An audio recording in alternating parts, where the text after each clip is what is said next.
Bismillahirrahmanirrahim. Assalamualaikum warahmatullahi wabarakatuh. Good morning students. Apa kabarnya hari ini? Semoga semuanya dalam kondisi terbaiknya ya. Alhamdulillah hari ini kita masih diberikan kesempatan oleh Allah Subhanahu wa taala untuk bisa berjumpa kembali dalam pembelajaran bahasa Inggris kita. Dan pada kesempatan kali ini Ustaz akan melanjutkan materi kita di chapter yang keempat ya, tentang imperative sentence. Sebelumnya kita sudah membahas sedikit tentang jenis-jenis dan contoh-contoh imperative sentence. Nah, kali ini kita akan membahas tentang bagaimana sih cara membuatnya, ya, membentuknya bagaimana. Nah, kali ini kita akan belajar tentang itu.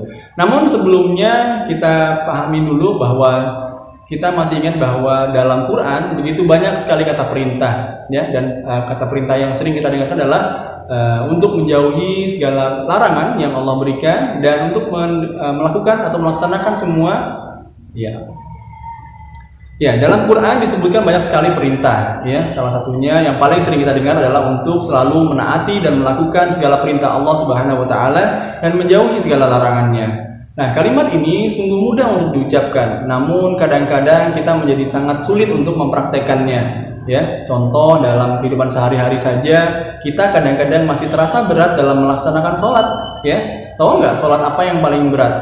Ya, disebutkan dalam riwayat yaitu sholat isya dan sholat subuh. Padahal jika kita mengetahui fadilahnya, maka dikatakan bahwa kita akan mendatanginya atau melakukan sholat tersebut walau dalam kondisi merangkak. Ya, nah, itu contoh bagaimana kita diperintahkan atau dikuatkan untuk melakukan kebaikan. Oke, nah kali ini kita langsung saja memulai pelajaran kita. Namun sebelum itu untuk menambah keberkahan, marilah bersama-sama kita membaca basmalah. Bismillahirrahmanirrahim. Oke, anak-anakku sekalian, langsung saja kita lihat ya pembelajaran hari ini berkaitan dengan imperative sentence ya, atau kalimat perintah.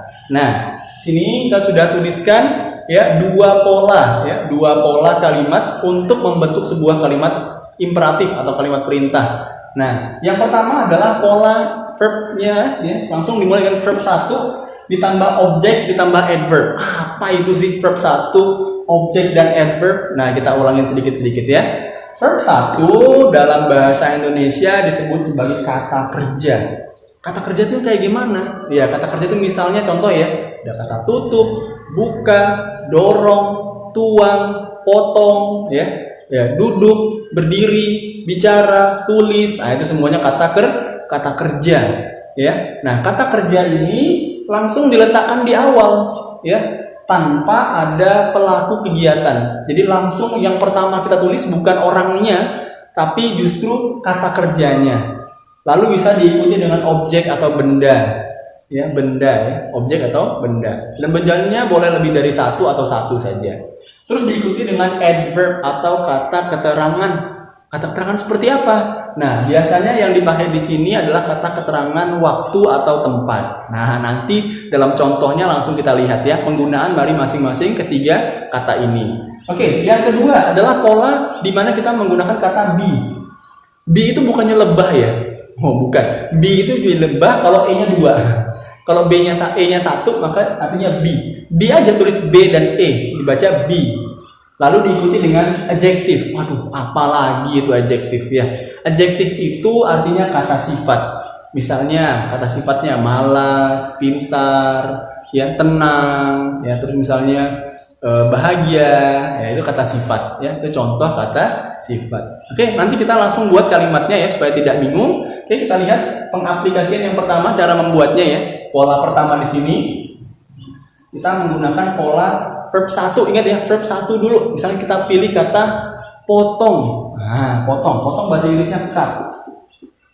Cut, ya. Ingat langsung kata kerjanya, bukan tidak ada orang yang melakukan, ya. Jadi cut, langsung objeknya apa? Apa yang mau dipotong? Ah, kue aja dipotong ya, kuenya dipotong. Nah, cut the cake. Nah, cut the cake. Potong kuenya. Mau ditambahin kata keterangan boleh nggak? Keterangan apa ya? Misalnya keterangan waktu aja deh, sekarang. Now, tambahin tanda seru dan selesai.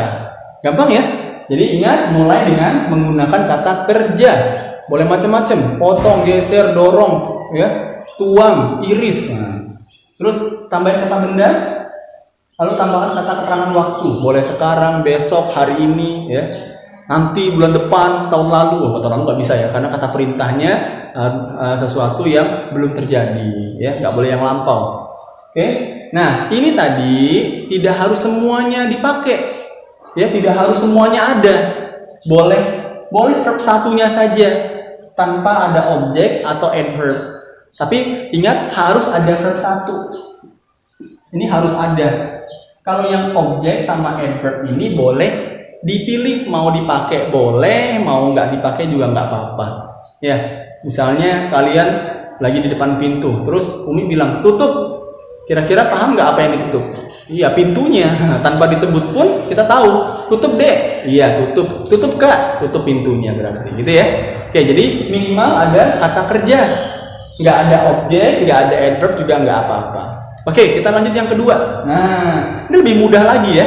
Lebih mudah lagi karena tinggal menambahkan be ditambahin kata sifat. Oh, ini pasti pernah dengar nih. Misalnya contoh, kita meminta orang untuk menjadi seperti kata sifat ini. Dan biasanya kata perintah yang menggunakan be ini kata sifatnya yang baik-baik, ya. Misalnya,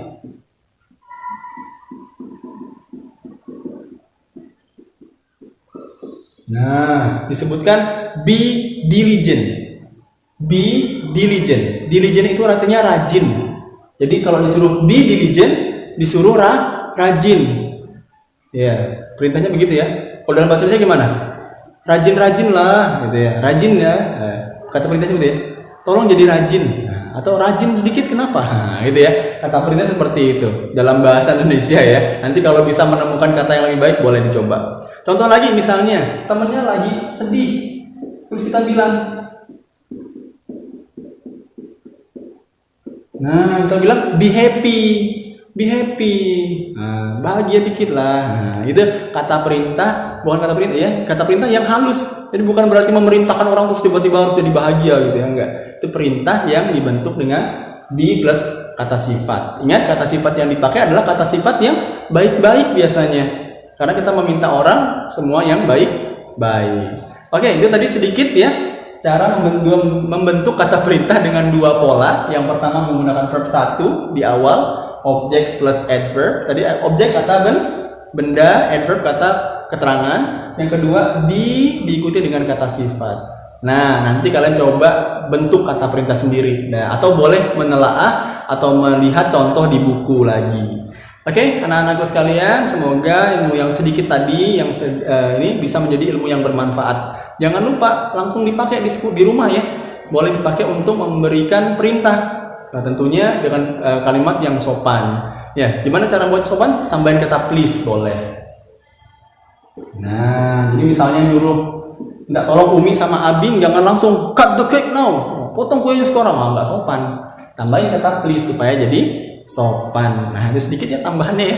Oke, jangan lupa keep practicing at home. Jangan lupa berlatih di rumah. Oke, let's close our class by saying hamdalah. Alhamdulillahi Rabbil Alamin. Oke, jazakumullah khair atas perhatiannya hari ini. Thank you so much. See you again on our next meeting. Sampai jumpa di pertemuan berikutnya. Wassalamualaikum warahmatullahi wabarakatuh.